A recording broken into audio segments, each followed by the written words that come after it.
Episode 332 پڑھنے کی آواز نے سب کو ہی فکر مند کر دیا تھا۔ اگرچہ ان میں سے کسی کو جنگ کی ہولناکی کا پتہ نہ تھا، مگر ان کی چھٹی حص آنے والے مشکل حالات کا پتہ دے رہی تھی۔ آج ندی میں خاصی مچھلیاں نظر آئیں، مگر کسی کا موڈ نہ تھا کہ پکڑتا، اور نہ ہی وقت تھا۔ مشکل سے 10-12 منٹ ہم وہاں رکے اور کھاتے ہی روانہ ہو گئے۔ میں نے سوچ لیا تھا کہ ہم باغات کی آڑ لیں گے، کیونکہ امکان یہی تھا کہ اب دونوں طرف باغات میں کوئی نہ ہوگا۔ آرگون کی طرف سے خطرہ تھا کہ کوئی صرف ہماری نگرانی کے لیے نہ موجود ہو، اس لیے ہم پہلے جنوب کی طرف گئے، اور جب قلعوں کی زمین کے پاس پہنچے تو یہاں سے مشرق کی طرف مڑ گئے۔ اس جگہ سے قلعوں کے کھیت اور باغات زیادہ فاصلے پر نہیں تھے، جبکہ آرگون کے کھیت ہمارے بائیں طرف شمال میں شروع ہو گئے تھے۔ اسی جگہ سے ہم نے ساشا کو حاصل کیا تھا۔ عجیب لڑکی تھی وہ، ہمارے ساتھ ہوتے ہوئے بھی ساتھ نہیں تھی۔ میں نے اس کی جان بچائی تھی، مگر اس نے جواب میں کوئی رد عمل ظاہر نہ کیا، شکریہ ادا کرنے کی ضرورت بھی نہ سمجھی۔ مجھے اس کے شکریہ کی ضرورت نہیں تھی، مگر اس کا یہ رویہ معمولی نہ تھا۔ شروع میں اس نے میرے بارے میں جس طرح کا رد عمل دیا تھا اور بے ساختہ اپنے دلی جذبات کا اظہار کیا تھا، اس کے بعد میرا اس کی طرف سے چوکنا رہنا فطری بات تھی۔ میری چھٹی حص رہ کر اشارے دے رہی تھی کہ وہ جسمانی طور پر ضرور ہمارے ساتھ ہے، لیکن اس کا دل و دماغ ہمارے ساتھ نہیں ہے۔ ابتدائی مخالفانہ رد عمل کے بعد اس نے پھر کوئی رد عمل نہیں دیا، اور اس کا انداز سپاٹ تھا، مگر میرے نزدیک اس کے کھلے رد عمل سے زیادہ تشویشناک تھا۔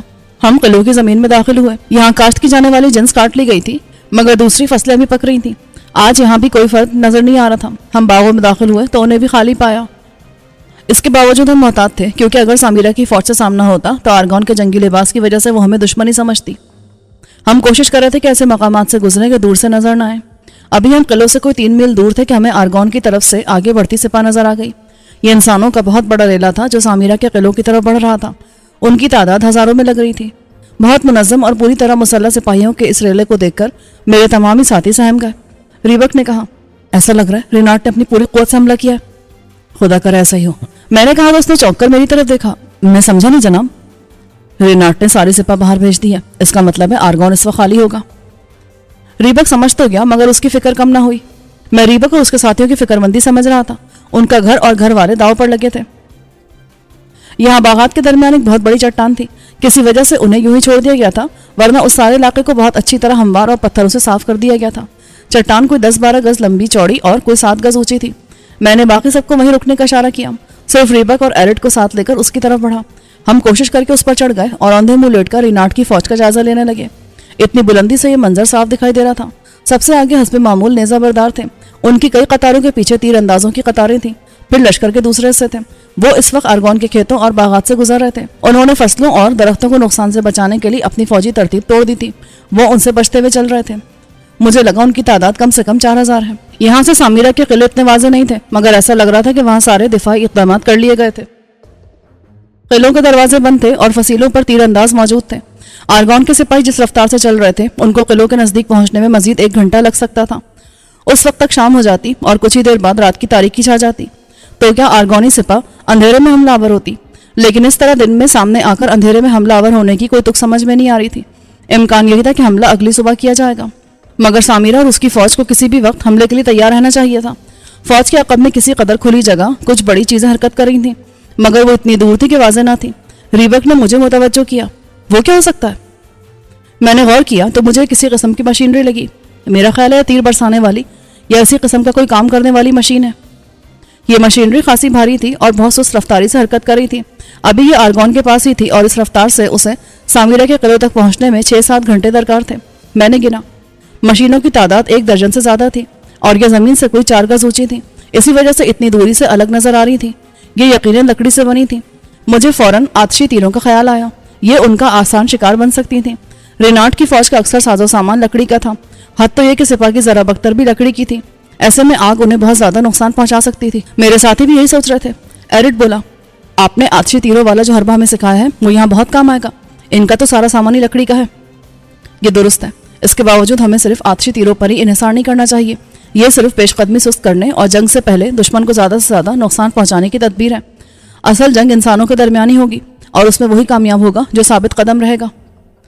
ابتدائی خوف کے بعد انہوں نے خود پر قابو پا لیا تھا۔ ریبک پرعزم لہجے میں بولا، ہم ثابت قدم رہیں گے، معاملہ ہماری آزادی اور عزت کا ہے، ہم آخر تک لڑیں گے۔ اب ہمیں کرنا کیا جناب؟ ایرٹ بولا، میں بھی یہی سوچ رہا تھا۔ میں نے کہا، ہمیں 2 آدمی آرگون کی فصیل کی طرف روانہ کرنے ہیں، جو وہاں جائیں اور وہاں کے حفاظتی انتظامات دیکھ کر آئیں۔ ان کا خیال تھا کہ میں فوری آرگون کی طرف روانہ ہونے کا فیصلہ کروں گا۔ ان کے لیے میرا یہ فیصلہ غیر متوقع تھا،